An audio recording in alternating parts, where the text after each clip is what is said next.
Hello everyone and welcome back to Milo Farms. Well, we're out in the shop today and we're taking a look at a little problem that we had up at the lake yesterday. We were driving along, everything was going great, slowed down for a water skier that had fallen, and when we tried to accelerate again, the boat sputtered and died. There was a strong smell of gasoline and some black smoke could be seen behind the boat, and it died and would not start again. So after fiddling with it for a little bit, realized we were getting way too much fuel into the carburetor, that you could actually see it, spraying out down the throats of the 4-barrel carburetor there. So I went ahead and unplugged the fuel pump and was able to get that flow of fuel to slow down drastically, was able to get the engine to restart and run and plug the fuel pump back in, and was able to limp it back to the dock. And as long as you kept it above, say, half throttle to full throttle, it would run and stay running well enough to make it back to the dock, and we were able to limp it back. So come to find out, what I believe is wrong at least is one of the floats in the carburetor has either broken or is somehow stuck open and not closing all the way. I don't know if it's the floats that are in the front of the carburetor there or the back there. I'm not sure, but we're going to take a look. This is a Holley 4160, I believe, 4-barrel carburetor. And it has the electronic choke you can see on the side right there of the carburetor. So we're going to go ahead and take this thing off and get it on the bench. First thing we're going to do is go ahead and loosen the fuel line right here. And then we already have taken the throttle linkage off here.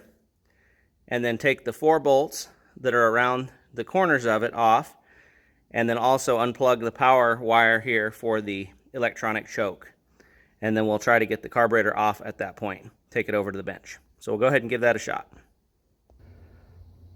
So here's the carburetor on the bench, and you can see right back here is some identifying numbers. That 75007-1 helps indicate what kind of carburetor this is and helps find the rebuild kit for that. So we will go ahead and start looking for one of those. And first thing we're going to do, just to see what's going on with the floats and kind of the status of everything, is we're going to take off the bowl, I guess they're the bowls on the side here, with these 4 screws and kind of see what we're dealing with on both sides. The screen that's under here looks perfectly clean, which would suggest that the fuel coming to the carburetor is clean and there's not any concerns there, which I figured was good. So my concern is, what do these bowls look like after this thing's been sitting for as long as it possibly could have before I owned it. So we'll go ahead and take the bowls off and see what we find. So I took the first side of the carburetor apart over here on this bowl, didn't see anything out of the ordinary there.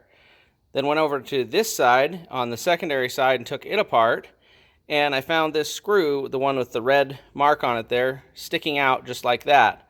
All the rest of these screws were finger tight, and then that particular screw was sticking out.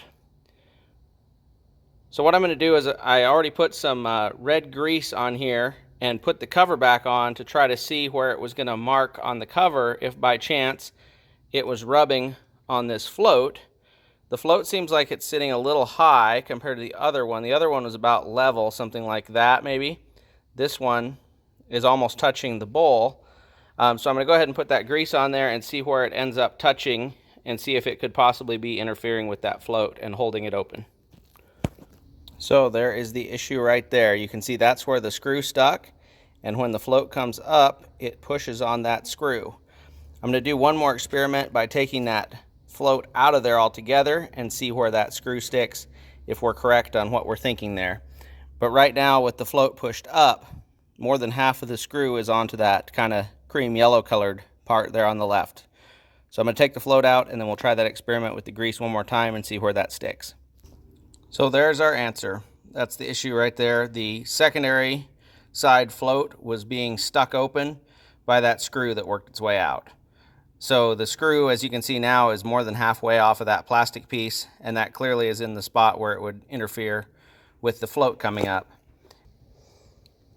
And when you look at that float, you can see just a little bit of area right along this side right here where that might have rubbed, but it wouldn't have taken much at all to cause that issue.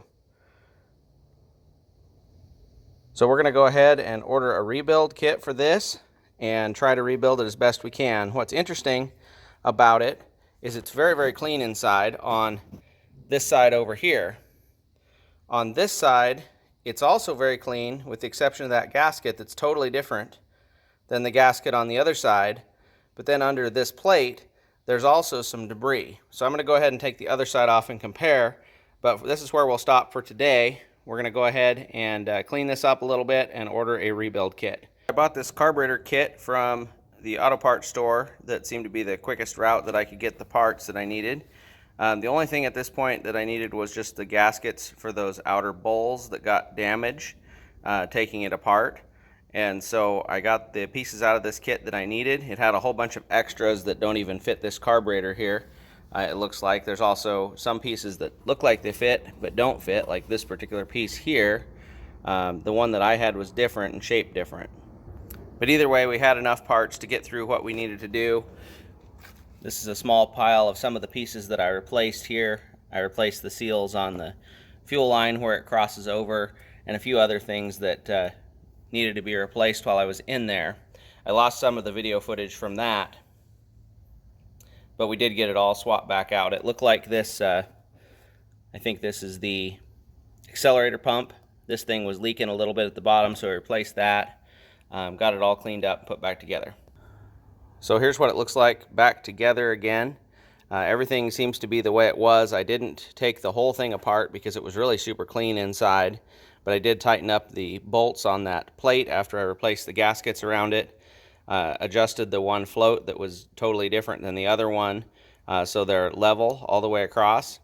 And we'll save the full rebuild of this carburetor for the future. For now, we're just going to go with this carburetor, put it back together, doing just a partial rebuild, and throw it back on the boat. We'll take it up to the lake, tie it to the dock, and try it. Make sure everything's reliable, and then we'll start venturing out a little bit away from the dock, make sure it's good to go. So hopefully this video was a little bit helpful to somebody. And remember, you can't finish a project without getting started.